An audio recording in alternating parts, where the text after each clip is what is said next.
The morning light came through the kitchen window the way it always did in late October in Uvalde, Texas, slow and golden and indifferent, falling across the linoleum floor in long, warm rectangles that didn't care whether you were having a good day or the worst one of your life. Donna Hadley stood at the counter in her waitress uniform, pouring coffee into a thermos she'd had since before Lucas was born, watching the steam curl up and vanish into nothing. She did this every morning. The watching, the vanishing. "Lucas!" she called, her voice carrying just enough weight to reach the back bedroom. "Bus leaves in 20 minutes. There was a thud, a shoe hitting the floor, she guessed, and then footsteps that were slightly too heavy for a 10-year-old, slightly too deliberate, like a kid who'd learned to navigate the house without waking someone who no longer needed waking. Lucas Hadley appeared in the doorway with one sneaker on and one in his hand, his dark hair unbrushed, a backpack half-zipped and hanging off one shoulder. He was small for his age, lean in the way of boys who moved constantly, always climbing something or kicking something or crouching down to examine something on the ground. He had his father's eyes, a particular shade of hazel that shifted toward green in direct sunlight, and his father's habit of going quiet in rooms that were too loud and loud in rooms that were too quiet. "I can't find my permission slip," he said. Donna didn't look up from the thermos. Counter, under the fruit bowl. Lucas crossed the kitchen, lifted the corner of the bowl, 4 slightly soft apples and a banana gone mostly brown, and retrieved the folded paper. He looked at it, then at her. "You already signed it. Last night, after you fell asleep." He put the paper in his backpack and sat at the table, pulling on his second sneaker with the focused intensity of someone diffusing something. Donna put a bowl of cereal in front of him. Not his favorite brand. The budget hadn't stretched to that this week, but close enough. And watched him eat without saying anything. That was another thing he'd inherited from his father. The ability to eat in total silence and somehow make the silence feel like conversation. The permission slip was for a field trip. Mrs. Colleen Farber, his 5th grade teacher at Robb Elementary, the school that carried its grief like a bruise under the skin of the whole town, the school where parents still sometimes paused at the entrance and took a breath before walking through, had organized a trip to San Antonio for the week. The central event was the Witta Museum, specifically an exhibit on Texas history that tied directly into their fall curriculum.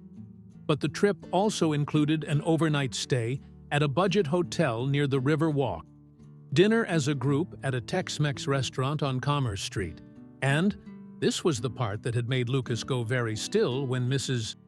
Farber announced it, a stop at the AT&T Center on Friday evening, where a crew of students had won a school raffle for free tickets to a George Strait concert.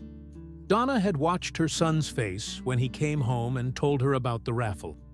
He'd won, second draw out of 37 names in a class of 22 students, which meant the odds had been stacked against him.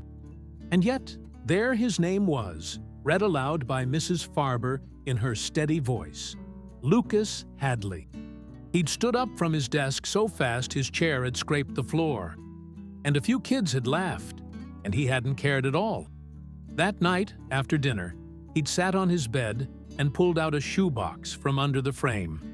Inside the shoebox were things that had belonged to his father, not important things, not the documents or the watch that Donna kept in her own dresser, but the small things, the ordinary things. A guitar pick, worn smooth at one corner, a receipt from a bait shop in Hondo, a folded napkin from a roadside diner in Laredo with a chord progression scrawled on it in blue ballpoint, and 3 CD cases cracked at the hinges, their covers slightly faded from years in a truck's sun visor. All 3 were George Strait, Pure Country, Carrying Your Love With Me, latest, greatest, straightest hits. Lucas had held the Pure Country case for a long time, not opening it, just holding it. Donna had stood in the doorway watching him and hadn't said a word, because there was nothing to say that wouldn't be wrong. Daniel Hadley had died 22 months ago.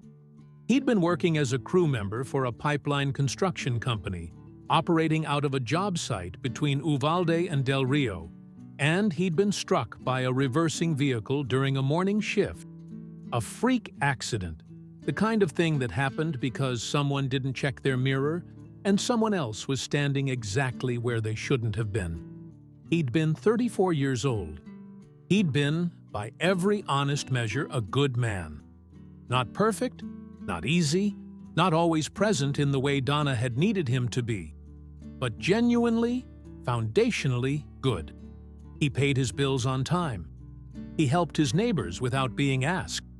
He played guitar on the back porch on Saturday evenings and sang in a voice that was never going to win anything, but always made you want to stop what you were doing and listen. He loved George Strait the way some men love baseball teams. Not as entertainment, but as identity.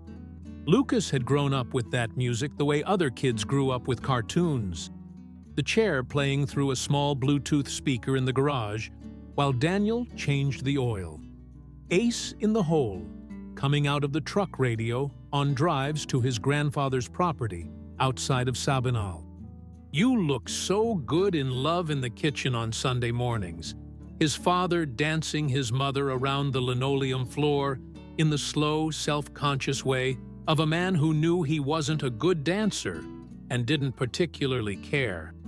Lucas had watched all of it, had absorbed all of it, had filed it away in whatever part of him was still learning what a father looked like. Now his father was a shoebox under a bed, and George Strait was playing on Friday night in San Antonio. At 6:47 in the morning, Donna walked Lucas to the end of the driveway and waited with him until the yellow school bus appeared at the far end of Garner Street, lumbering through the morning mist like a slow animal.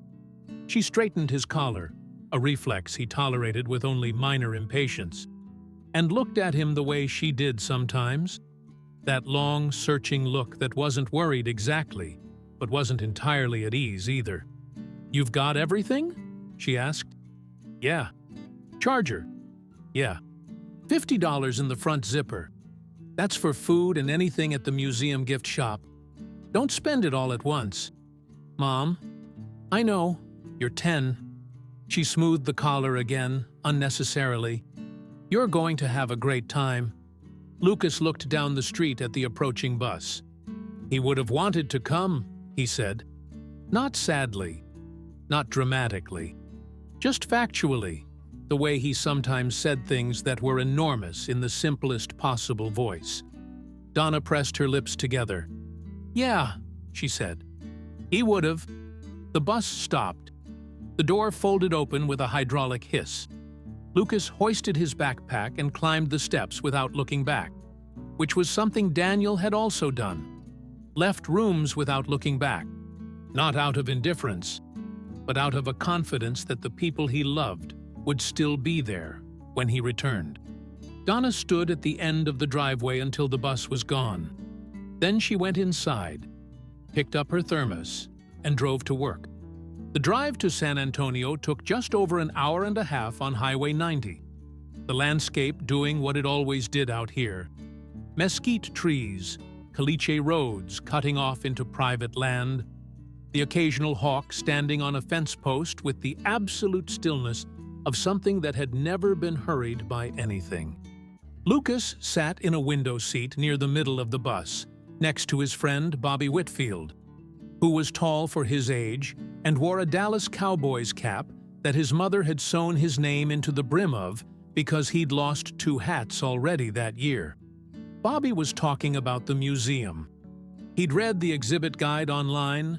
This was classic Bobby, who approached field trips the way generals approached campaigns, and had determined that the section on the Comanche raids of 1840 was going to be, in his assessment, actually insane. Lucas was listening with approximately 40% of his attention. The other 60% was out the window, watching Texas go by. "Are you even listening?" Bobby said. "Comanche raids, 1840. Actually insane. There were so many horses, Lucas. So many horses." "I believe you." Bobby leaned his head against the seat. "Are you thinking about tonight?" Lucas didn't answer right away. He watched a hawk lift off a fence post and disappear over a rise in the land. "My dad used to say," Lucas said slowly, not turning from the window, "that George Strait was the only singer who sounded like he actually meant it. Like every single word." Bobby considered this. "My uncle says he's old-fashioned. Your uncle also thinks ranch water is a personality." Bobby laughed, which was easy because Bobby was the kind of person who laughed easily. And Lucas had always appreciated that about him. It was a useful thing to have next to you, someone who laughed easily. "You think you'll actually get to see him? Like, up close?" "We've got nosebleed seats," Lucas said. "Section 214, I think. But still." "Still," Bobby agreed. The bus rolled on. San Antonio appeared first as a shimmer on the horizon, then as an overpass, then as concrete and traffic, and the smell of the city drifting in through the vents. Exhaust and food, and the particular metallic warmth of a place where a lot of people had been for a very long time. The Witta Museum was everything Mrs. Farber had promised, and slightly more than Bobby had hyped. The Texas History exhibit was genuinely impressive. Artifacts laid out under glass with the kind of careful, respectful lighting that made even ordinary things look significant. Lucas moved through it at his own pace, falling slightly behind the group, reading the wall placards in the careful way he'd always read things, which was completely and without skimming. He stopped longest at a section near the back of the exhibit, a corner dedicated to the cultural history of South Texas, the ranching families, the cattle drives, the music that had come out of the borderlands, the way different cultures had woven together in this part of the state over generations. There was a guitar mounted on the wall, not a famous one, just an old acoustic with a cracked body and pegs worn silver with use. The placard said it had belonged to a ranch hand outside of Cotulla in the 1940s. No name given. Just a working man's guitar, played after long days, hung up now behind glass. Lucas looked at it for a long time. "Lucas," Mrs. Farber's voice, gentle but carrying. "We're moving to the next gallery." He turned and followed. By 4 in the afternoon, the group was settled in their hotel. 2 rooms for the boys, 2 for the girls, Mrs. Farber and the other chaperone, a parent named Carol Jennings, sharing a room between the blocks. The hotel was clean and functional, nothing special, with a view of a parking garage and a slice of the river walk if you pressed your face to the window at the right angle. Lucas and Bobby were sharing a double with 2 other boys, Derek Morales and Tyler Bunn, and there was exactly 15 minutes of pillow fighting before Carol Jennings knocked on the door and reminded them, with the quiet authority of a woman who had raised 3 boys, that dinner was at 6 and they needed to be presentable.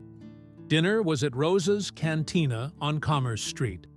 Not the famous one, a different one with the same name and a similar menu, and Lucas ate chicken enchiladas and drank a Coke, and listened to Derek and Tyler argue about whether the Cowboys or the Texans were more embarrassing as a franchise. A debate that had no good answer and therefore would never end. At 7:30, they were on the bus again, heading to the AT&T Center. The arena was already buzzing when they arrived. A Friday night George Strait show in his home state, which meant the parking lot was a sea of boots and hats and people who had driven from distances that would have seemed unreasonable in any other context, but made perfect sense here. The smell of the place hit Lucas when they walked through the main entrance doors. Popcorn and cold air, and the low vibration of a sound system being brought up to temperature. A physical hum you felt more in your chest than heard with your ears. Mrs. Farber kept the group tight, counting heads at every turn with the practiced anxiety of someone responsible for other people's children in a loud, crowded space. They made it to Section 214 without incident. Upper deck, left of center, decent angle to the stage but far enough back that the people down near the floor looked small, and the stage looked like a lit-up diorama. Lucas didn't mind. He sat in his seat, backpack between his feet, and looked at the stage. The Ace in the Hole band was already on stage for sound check, running partial songs, adjusting levels. Even from Section 214, you could hear the quality of them.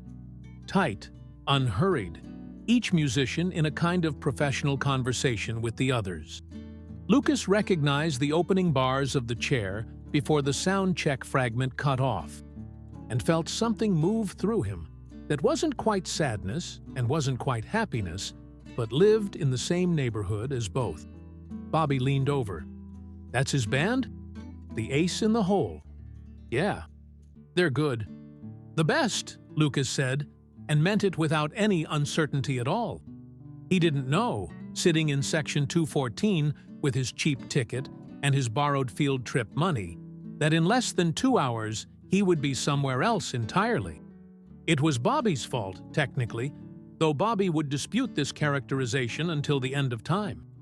The bathroom situation at the AT&T Center on a sold-out Friday night was what polite people called challenging, and what everyone else called a disaster. The nearest men's room to Section 214 had a line extending halfway down the concourse by the time Lucas needed it, and Bobby, who was constitutionally incapable of waiting in lines, had remembered seeing a smaller bathroom near a service corridor on their way in. From the parking garage entrance, down the ramp, hang left, past the gray door with the push bar, "Can't miss it," Bobby had said, with the misplaced confidence of someone who had only seen the place once, in the dark, while being herded by an adult. Mrs. Farber had let them go together. 10 minutes. Back in your seats before the opener. Please keep your phones on." And Lucas had followed Bobby down the ramp, through the gray door with the push bar, and into a part of the arena that was immediately, obviously, not where the public was supposed to be. The corridor was narrow and lit with industrial fluorescence. Cables ran along the wall in thick bundles, zip-tied to conduit. There was the smell of concrete and something electrical. Voices somewhere ahead, professional and task-focused. The low pulse of the sound system came through the walls like a heartbeat. "This is the wrong way," Lucas said. "The bathroom is... Bobby, this is the wrong way." Bobby stopped, looked around, processed.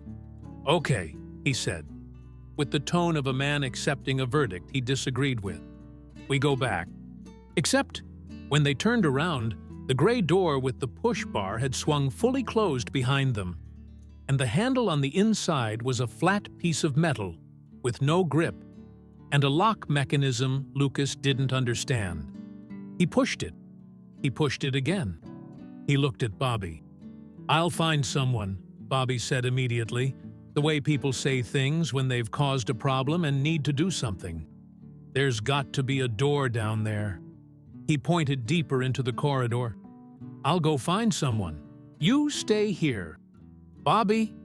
But Bobby was already moving, at speed, around a bend in the corridor and out of sight. Lucas stood with his back against the locked door and tried not to feel the particular, specific loneliness of being 10 years old and separated from your group in a large building full of strangers. He pulled out his phone. 1 bar of signal, dropping to none, coming back to 1. He tried to text Bobby. The message showed a spinning indicator and didn't send. He tried Mrs. Farber. Same. He put the phone in his pocket and looked down the corridor in the direction Bobby had gone. The voices were closer now. He could pick out individual tones. A man giving instructions about cable routing, a woman asking about a monitor feed. Technical people, working people, doing their jobs. They weren't going to hurt him. He just had to walk toward them and say he was lost. This was very simple. He stood there for another 30 seconds, because even simple things required a moment sometimes. Then he walked.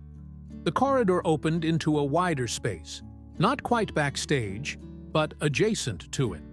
A kind of staging area with equipment cases stacked against the walls, and a rolling cart of cables, and a long folding table with water bottles, and a tray of fruit that no one was eating.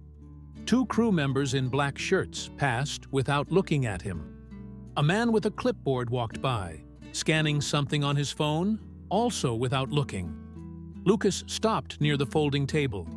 He could see, through a wide doorway hung with black drape, what was clearly a backstage area proper. Brighter lights, more people. The sound of the band clearer now, doing a final run-through. The show was maybe 90 minutes from starting. He was trying to figure out the best angle to approach the clipboard man when the black drape moved and someone walked through it. The man was tall, not unusually so, but solid. The kind of tall that came with stillness rather than height alone. He wore dark jeans, a collared shirt with the sleeves rolled to the elbow, and a white hat that Lucas recognized with the instantaneous certainty of someone who had grown up with a specific image.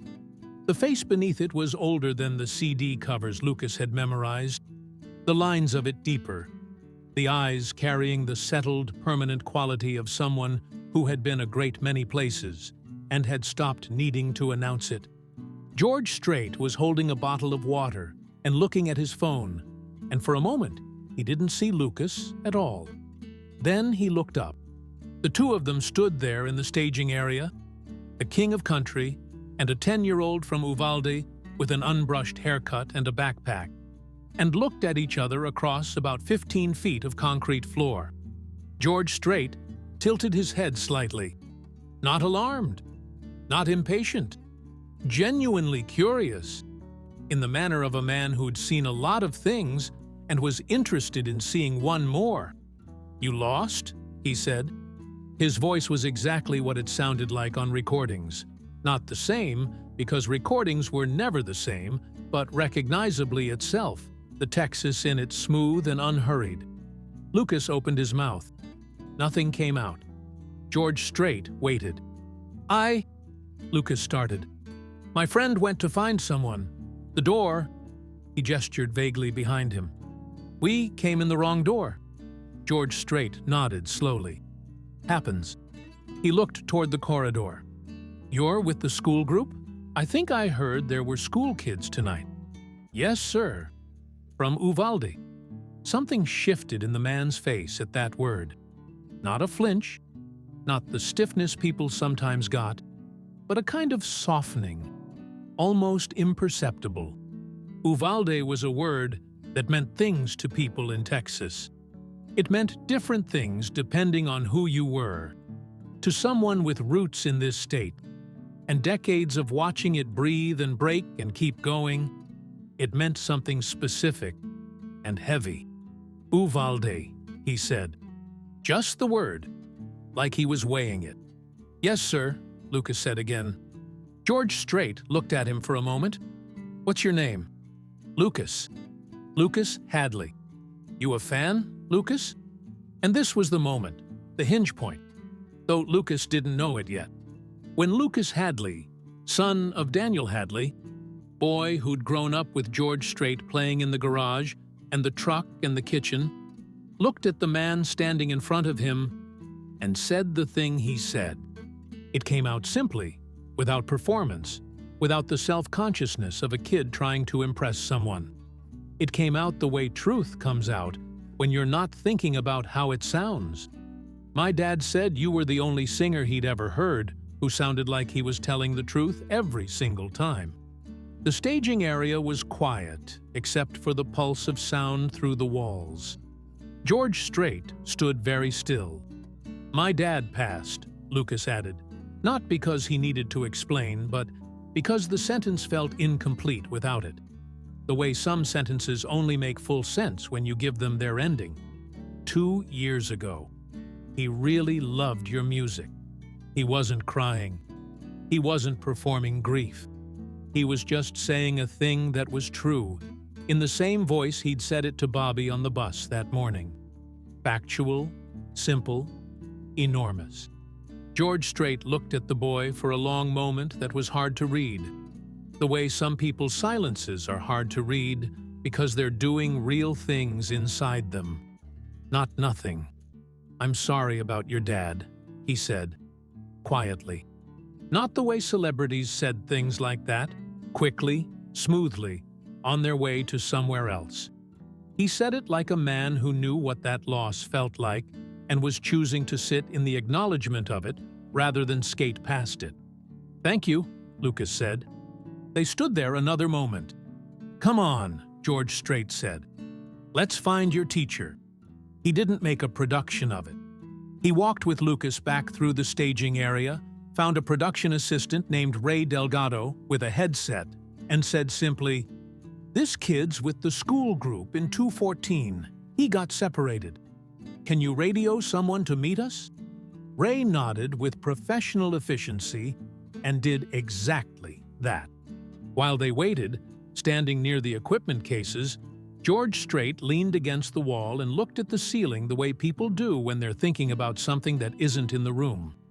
"What songs did your dad like?" he said, not making conversation. Asking. Lucas thought about it. He played the chair a lot. And Carrying Your Love with Me. And there was one he used to sing sometimes, just around the house, kind of quiet. "You Look So Good in Love." "That's a good one," George Strait said. "He can't really sing," Lucas said, and then caught himself. He couldn't really sing. But he didn't know that. Something passed across George Strait's face that Lucas couldn't fully name. A warmth, maybe, or a recognition, or the particular fondness a person feels when someone describes a kind of joy they understand. "Best kind of singing there is," he said. Ray Delgado reappeared. "Got the group supervisor. She's coming down with security." "Thank you, Ray." George Strait straightened up, picked his hat brim slightly, a small, natural gesture, and looked at Lucas. "You've got seats tonight?" 214, Lucas said. "Upper deck." "Good seats," George Strait said, with a straightforwardness that made Lucas understand he meant it as fact, not consolation. Any seat in a building where music was happening was a good seat, if you were paying attention. Mrs. Farber appeared at the end of the corridor, flanked by a security guard with a patient expression, her face cycling through three distinct emotions: relief, residual worry, and the effort to project calm in front of a student. She stopped when she saw who was standing next to Lucas. "Mrs." Ray looked at her badge. "Farber? Your student's fine. Just got a little lost." Colleen Farber looked at George Strait. George Strait nodded at her just once, the way Texans sometimes communicated entire paragraphs with very small gestures. "Thank you," she said, and the word came out with considerably more weight than it usually carried. "Good kid," George Strait said, which was true and simple and exactly sufficient. Then he turned and walked back through the black drape, back toward the stage, back toward the 80,000 things a man had to do before walking out in front of an arena full of people who needed something from him. Lucas watched him go. Back in section 214, Bobby was sitting in his seat, with the specific stillness of someone who had been thoroughly lectured. He looked up when Lucas appeared, scanned him for damage, found none, and exhaled. "I found a security guy," he said. Bobby started. "I know," Lucas said. "Were you just—" Bobby lowered his voice, with the instinct of someone reporting something that might not be believed. "Was that—" "Yeah." Bobby stared at him. "Lucas." "I know. What did he—" "Later," Lucas said. "Show's about to start." He sat down, put his backpack between his feet, folded his hands in his lap. The lights went down. The show was everything. Not in the hyperbolic, overclaiming way people said things were everything. Not "I can't even" and literally died. But in the true, grounded sense. It was everything it was supposed to be. Fully realized. Nothing withheld. George Strait walked out to the kind of reception that had a physical weight. 70,000 people releasing something they'd been holding. And the band came in behind him like a door opening onto a large room. And the first song was "All My Exes Live in Texas." And the arena sang it back at him like a congregation. And Lucas Hadley sat in section 214 with his hands folded and his eyes open and felt something he hadn't felt in a very long time. It wasn't happiness, exactly. It was more specific than that. It was the feeling of being inside something that was true. True the way his father had said, every single time telling the truth, and understanding for the first time that this thing his father had loved was worth loving, not because his father had loved it, but because it was actually, genuinely, structurally worth it. That the music earned what it asked for. Bobby watched Lucas's face once during the chair and then looked away, because Bobby was 11 years old and already smart enough to understand that some moments weren't for witnessing. When Carrying Your Love With Me started, 2/3 through the set, the crowd recognizing it 3 notes in and rising accordingly. Lucas reached down and unzipped his backpack and pulled out the Pure Country CD case. He'd brought it without fully deciding to. It had just been in his bag when he'd checked it that morning, sitting there among the permission slip and the phone charger and the lunch money. And he hadn't taken it out. He held it in both hands on his lap, in the dark, in the noise, and looked at the small lit-up figure on the stage below, and stayed very still.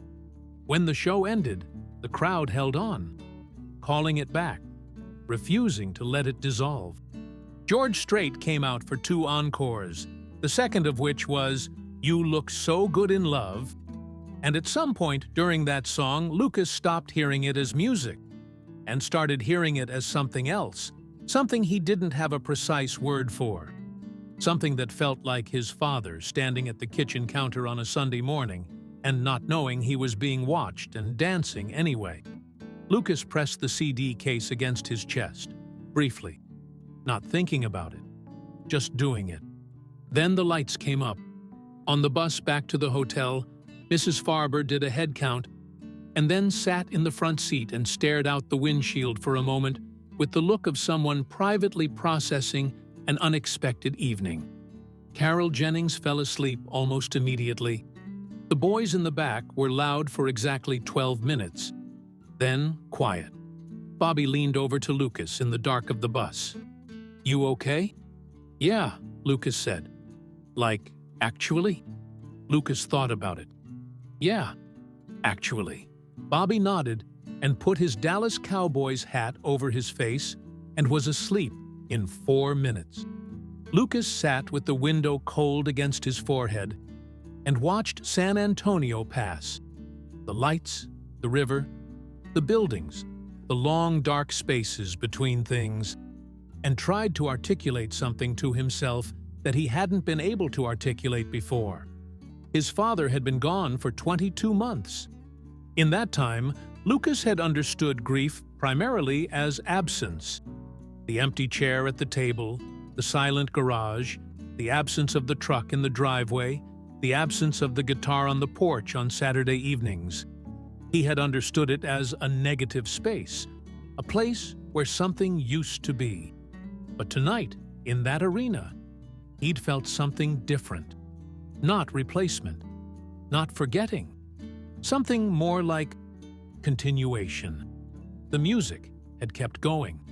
The songs his father had loved were still being played and sung and felt by people all over this state. And they would keep being played and sung and felt. And there was something in that which wasn't comfort exactly, but was adjacent to it. Something structural and reliable. He fell asleep somewhere on Highway 90, the bus rocking gently, and dreamed about nothing he could remember. The next morning was checkout. and the drive home. Mrs. Farber handed out granola bars and juice boxes in the parking lot, while Carol Jennings loaded luggage into the bus's storage bay with the focused energy of someone who needed a task. The kids were quieter than they'd been on the way out. A little tired, a little processed, the way kids get after something real has happened. Lucas was sitting on a low-concrete planter near the bus door, eating his granola bar and looking at nothing in particular, when Ray Delgado appeared. Lucas recognized him, the production assistant from backstage, the one with the headset, the one who'd radioed someone when George Strait asked him to. He was out of his work clothes now, jeans and a jacket, and he was walking with the specific purpose of someone who had somewhere particular to be. He looked at Lucas, and his pace slowed. "You're the kid from last night," Ray said. "The one who got turned around backstage." "Yes, sir," Lucas said. Ray reached into the inside pocket of his jacket and pulled out an envelope. White, sealed, with Lucas's name written on the outside in handwriting Lucas didn't recognize, but somehow already knew the feel of unhurried, direct, the writing of a man who didn't second-guess what he put on paper. "From Mr. Strait," Ray said. "He asked me to find you before your group left." He held out the envelope. Lucas took it. Ray nodded once, the way Ray Delgado seemed to do most things, and walked away. Lucas held the envelope in both hands. Bobby appeared at his elbow from nowhere, which was Bobby's specialty. "What is that?" "Don't know yet." "Open it." "In a minute." He waited until he was on the bus, and they were moving, until the city was behind them, and the highway had opened out into the familiar flatness of the Texas hill country. And then he opened it. Inside was a folded note and a smaller sealed envelope. The note read, "Lucas, your dad was right. The only way it works is if you mean it every time." There's something in the other envelope. It's not meant to replace anything. It's meant to add to what's already there. Take care of yourself and your mom. G.S. Lucas unfolded the smaller envelope with careful hands. Inside was a guitar pick, old, worn smooth at one corner, and underneath it, a handwritten card with an address in San Marcos, Texas, and a date, 8 weeks from now, and the words, "Bring your mom. 2 seats. Front row." Lucas read it twice. Then he looked out the window at Texas going by, and the hawk on the fence post, and the mesquite trees, and the sky that was doing what Texas sky always did, being enormous without making a point of it. He folded the note back up, carefully, and put both envelopes in his backpack. Bobby, who had been reading over his shoulder with minimal subtlety, sat back in his seat. "Lucas," Bobby said. "I know." "Front row." "I know." "Your mom is going to—" "Bobby." "I know. I know." Bobby pulled his hat down. "I know." Telling Donna was harder than Lucas expected. Not because the news was bad. It was the furthest thing from bad. But because of what it would require her to feel. And Lucas, who had spent 22 months watching his mother manage her grief with the careful, functional precision of someone who could not afford to be incapacitated by it, understood at some level that good things could be as destabilizing as hard ones, if they arrived from the right direction. He told her on Sunday evening. She'd worked the afternoon shift and come home with her work shoes still on, which she only did when she was tired enough to forget. She was standing at the counter making pasta, with the focused vacancy of someone performing a task their hands could complete without conscious engagement. Lucas put the envelopes on the counter next to the pot. She looked at them, then at him. "What's this?" "Read them," he said. She read the note first. Her face did something complicated. Then she read the card with the address and the date and the front row and put it on the counter and stood with her hands flat on the formica and looked at the wall behind the stove for a long moment. "He gave you a guitar pick," she said finally. "It's old," Lucas said. Like Dad's. She closed her eyes. Mom, give me a second. She took her second, or several of them. The pasta water started to boil. She didn't turn it down. Then she opened her eyes and looked at her son, and her expression had settled into something that was difficult to name, but unmistakably real. Not grief, not quite joy, but the specific emotion that lives in the space where those two things acknowledge each other's existence. "How did this happen?" she asked. He told her the whole thing. Bobby and the wrong door and the locked corridor and walking toward the voices because there was nothing else to do. George Strait with his bottle of water and his white hat. The way the man had asked what songs his dad liked. Not to fill silence, but because he actually wanted to know. The chair. "Carrying your love with me. You look so good in love." He can't really sing. Couldn't. He didn't know that. Best kind of singing there is. Donna put her hand over her mouth at that part. Just briefly. Then she put it back down. "He sent someone to find you," she said. "He found out where you were staying and sent someone. Ray Delgado, his production guy." Donna looked at the card again. San Marcos, 8 weeks, front row. "Lucas," she said. "This is, I know. We don't have to go if..." "Mom, I'm just saying. If it would be..." "Mom." He looked at her steadily, with his father's eyes in direct sunlight, green and clear. He said it's not meant to replace anything. It's meant to add. She was quiet for a long time. The pasta water was absolutely boiling now, the lid rattling. She reached over and turned it down. "Okay," she said. Her voice was even. "Okay, we'll go."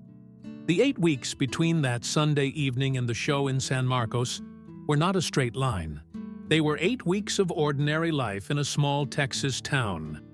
Donna's shifts at the HEB, Lucas's school days, Bobby's ongoing and exhausting campaign to get someone to take him to a Cowboys game. Derek's broken arm from a skateboard incident that was more impressive in the retelling than in the reality. Mrs. Farber gave a history test on the Texas Revolution that Lucas passed and Bobby just barely survived. The weather turned. The mesquite trees went brown and gray. Lucas carried the guitar pick in the small zip pocket of his backpack, which was where he kept the things he needed to not lose. He thought about the letter often. Not obsessively. He was 10, and 10-year-olds had a healthy inability to sustain any single preoccupation for more than reasonable intervals. But in the spaces between things. Walking to the bus stop. In the quiet part of math class when the problems were easy. On the back porch on Saturday evenings, which was still, in some functional sense, his father's porch. Though his father wasn't on it anymore. He thought about what the man had written. Your dad was right. The only way it works is if you mean it every time. He thought about what that meant. Outside of music. Whether it meant anything outside of music. Whether the thing his father had said about telling the truth applied to more than singing. Whether there was a version of every relationship, every word, every small daily thing, where you could choose to mean it or not, and whether the whole difference between a good life and a mediocre one might come down to nothing more complicated than that. Just meaning it every time, when the easier thing would be to just go through the motions. He didn't arrive at a firm conclusion. He was 10, but the question lived in him, quietly, doing its work. Donna had her own 8 weeks. She didn't talk about the tickets to most people. She told her sister, Renee Hadley, in Hondo. Daniel's sister, actually, which made it complicated, which was why Donna called her anyway, because Renee was one of the only people who understood the particular texture of this grief from the inside, having lost a brother rather than a husband. A different angle on the same absence. Renee cried on the phone, not in a bad way. He sounds like a real person, Renee said. He is, Donna said. That's the thing. He just was. Are you going to be okay? At the show? Donna thought about it honestly. The way she'd been trying to think about things honestly since Daniel died. Because she'd discovered that dishonesty with yourself had a compound interest that got punishing eventually. I don't know, she said. I think so. I think that's the point. What is? Going anyway, Donna said. Even if it's hard. Renee was quiet for a moment. Daniel would have been out of his mind about this.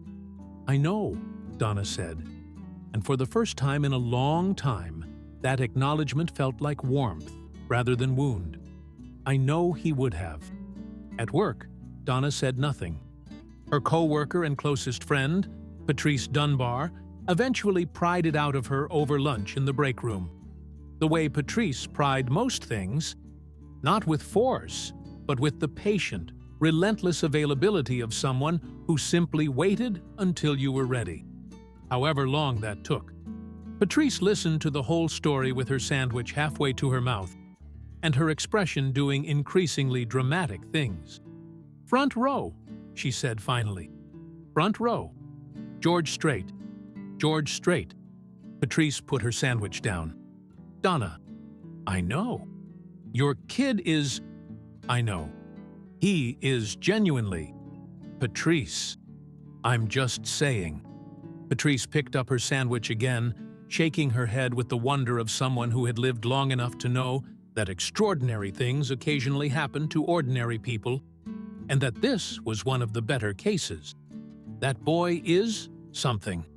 Yeah, Donna said, and looked at her hands, and the familiar break room table, and the window that looked out onto the loading dock, and felt the truth of the statement move through her simply and completely.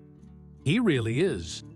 The drive to San Marcos took a little under 2 hours from Uvalde, up Highway 90 to San Antonio, and then northeast on I-35, and Donna and Lucas left early enough to have time for dinner before the show. Because Donna believed that you shouldn't arrive at anything important hungry, a philosophy Daniel had shared and that Lucas had therefore absorbed. They ate at a diner off the highway. Lucas had a burger, Donna had a BLT and coffee, and they talked about mostly ordinary things. A project he had due in science class, a co-worker of hers who'd started bringing her dog to work in a tote bag, whether Bobby Whitfield would ever successfully get anyone to take him to a Cowboys game. They talked about Daniel once, briefly, when Lucas mentioned that the last time he'd driven this stretch of I-35, he'd been in the back seat, and his father had been playing something on the radio that Lucas couldn't now identify, but thought was George Strait. Could have been Check Yes or No, Donna said. He played that one a lot. Yeah, Lucas said. Maybe. They sat with that for a moment, the comfortable way you sit with something that hurts but doesn't surprise you anymore. That's become part of the furniture of your life, rather than a crisis in the middle of it. Then Donna paid the check, and they drove the rest of the way to San Marcos. The venue was smaller than the AT&T Center, an outdoor amphitheater, really, with a covered stage and tiered seating that descended toward the front, in a long, gentle slope, the kind of place where you could smell the grass and feel the Texas evening air moving through and see the first stars coming out over the hill country, while a man with a guitar stood 20 feet away from you and sang about things that were true. Their seats were in the second row, not the first. Donna had briefly worried about this, some mix-up, but then realized that the front row was the barrier row, the one reserved for security reasons, and the second row was effectively the front row in every meaningful sense. They were close enough that the stage monitors had a warmth and directness that bypassed the technical and became something physical. Close enough to see faces. They found their seats as the evening was coming in. That particular Texas dusk. A deep orange and purple bruise across the western sky. The kind of sunset that looked like a painting but was just Thursday. Donna sat with her hands in her lap, and looked at the stage and did the private mathematics of being somewhere that was wonderful and terrible simultaneously. Lucas sat next to her and said nothing, which was the right thing to do. The opener, a young woman from Nashville who played guitar like she'd been born doing it and sang with a directness that made half the crowd put their phones down, went on at 7. She was good. Very good. The crowd appreciated her without yet being ready for her, the way crowds sometimes treat opening acts, and she seemed to understand this and play into it anyway, without complaint, which was its own kind of character. Between sets, Donna bought 2 bottles of water, and they sat and looked at the stage crew resetting for the main show, the efficient, wordless choreography of people who'd done this many times and trusted each other to know their part. "Are you nervous?" Lucas asked. Donna looked at him. "A little. You?" "No," he said. And then, more honestly, "Maybe a little." She put her arm around him, briefly, because he was 10 and there were people around, and he had a reputation to consider, and then took it back. "Your dad would have been embarrassing tonight," she said. Lucas laughed, sudden and real. "He would have been singing the whole time." "Badly," Donna said. "So badly. Loudly and badly, and without any awareness of how badly. None. Zero awareness." They were both smiling in the way that hurt a specific amount, and was worth it anyway. When George Strait walked out, the crowd found its feet before he reached the microphone, and he stood for a moment and looked out at it, not performing the moment, just taking it in, the way you look at something you've seen many times and still find worth looking at. Then he settled his hat, and the band came in, and it began. He was better here, in this smaller space. Not better in terms of quality, he'd been extraordinary in the arena, but better in terms of presence, the sense of a person rather than a figure. From 20 feet away, you could see the stillness in him that photographs and videos approximated but couldn't quite capture. The stillness of someone who had nothing to prove, and therefore wasn't spending any energy on proving it. 4 songs in, during a brief pause while a guitar was retuned, he leaned into the microphone and said something that wasn't in any set list. "Before we keep going," he said, his voice easy, conversational, Texas through and through, "I want to acknowledge somebody who's here tonight. A kid from Uvalde who came backstage a few weeks ago, entirely by accident." A small laugh from the crowd at this. "He told me something his father used to say about this music, and I've thought about it just about every day since. Lucas, if you're out there, this next one's for your dad." Donna's hand found Lucas's arm. The band came in with the opening of "You Look So Good in Love." Lucas didn't cry. He was the kind of person who didn't cry easily, who processed things in the quiet of his own interior with the patience of someone who'd learned that the inside of a thing had its own timetable. But his face did something that Donna, sitting next to him, would remember for the rest of her life. A complete and wordless opening, an unguardedness. The face of a boy in the presence of something exactly as large as it needed to be. She cried, quietly, without performance, into her hand, the way women cry when they've earned the right to it. The song played. The evening air moved through. The stars were fully out now over the hill country. Somewhere out there, beyond the amphitheater and the parking lot, and the highway, and the long flat dark of the Texas brush country, Uvalde was sitting with its grief the way it always did, all the way down, roots deep, the oak in the road that nobody cut down because it had been there longer than any of them. After the show, a security guard found them near the exit and said that Mr. Strait would like to say hello if they had a few minutes, which was how Donna Hadley ended up standing backstage for the second time in the story of her family's grief, though the first time had been Lucas and not her, and the circumstances had been considerably less intentional. George Strait came out of the backstage area in the same straightforward way he did everything. No announcement, no ceremony, just present. He shook Donna's hand, looked at her directly, in the honest, assessing way of someone who wanted to know who they were talking to. "Your son is a remarkable young man," he said. Donna held herself steady. "He's got his dad in him," she said. "I can see that." He crouched down slightly. He was tall and Lucas was 10. To be more level. "You holding on to that pick?" he asked.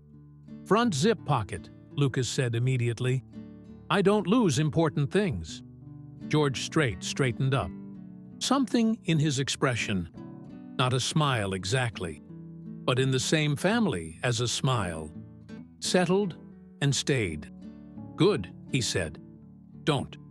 He talked with them for a few minutes. Not long, not making it a production, just talking the way people talk when they have a few minutes and something worth saying. He asked Lucas about school. He asked Donna about Uvalde, not the tragedy, not the weight of it, but the place, the people, the ordinary texture of life there, because it was a real place with real people living real lives. And that was what he wanted to know about. When they talked about Daniel, and they did briefly, naturally, without it requiring a formal transition, George Strait listened the way he'd listened 8 weeks ago, completely and without any apparent need for the conversation to be anything other than what it was. "He would have loved tonight," Donna said. "He was already here," George Strait said, simply, meaning it. Donna pressed her lips together. Lucas looked at his shoes for a moment, and then at the stage in the middle distance, and then at the sky. "Can I ask you something?" Lucas said. "Sure." "The thing you wrote in the letter, the only way it works is if you mean it every time.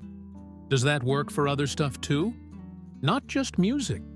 George Strait looked at him for a moment with the full weight of a person who took questions seriously. "Yeah," he said. "I think that's actually the point." Lucas nodded. He filed it away in whatever part of him kept the things worth keeping. They drove home on I-35 and then Highway 90. The Texas night enormous and star-salted above them. Donna with both hands on the wheel and Lucas in the passenger seat, with his head tipped back and his eyes open. The radio was on, low, and it was playing something that wasn't George Strait, but could have been. The same school of honest. And they let it play. Near Sabinal, Lucas said, "Thank you for coming." Donna glanced at him. "Of course. I know it was a lot. It was worth it." "Yeah," he said. He was quiet for a moment. He would have cried. "He would have cried so much," Donna said, without missing a beat. "He would have started on the second song and not stopped until the parking lot. And he wouldn't have been embarrassed about it at all. Zero embarrassment. He would have told everyone in the parking lot why he was crying. Every single person, in detail. They drove in the good dark, and the radio played, and the Highway 90 unrolled in front of them the way it always did, straight and flat and honest, and somewhere in the middle of the distance, between San Marcos and Uvalde, between the person they'd been at the start of the evening and whoever they were becoming, Lucas fell asleep in the passenger seat the way he used to fall asleep on long drives as a smaller child, completely and without warning, his head tipping against the window. Donna drove the rest of the way alone, which was something she'd gotten used to and was getting better at, and which, tonight, for the first time in a long time, felt less like an absence and more like a quiet of her own. She pulled into the driveway on Garner Street at 11:40, turned off the engine, sat in the dark for a moment. Lucas stirred. "We home?" "We're home," she said. He got out of the car, sleep slow, backpack over one shoulder.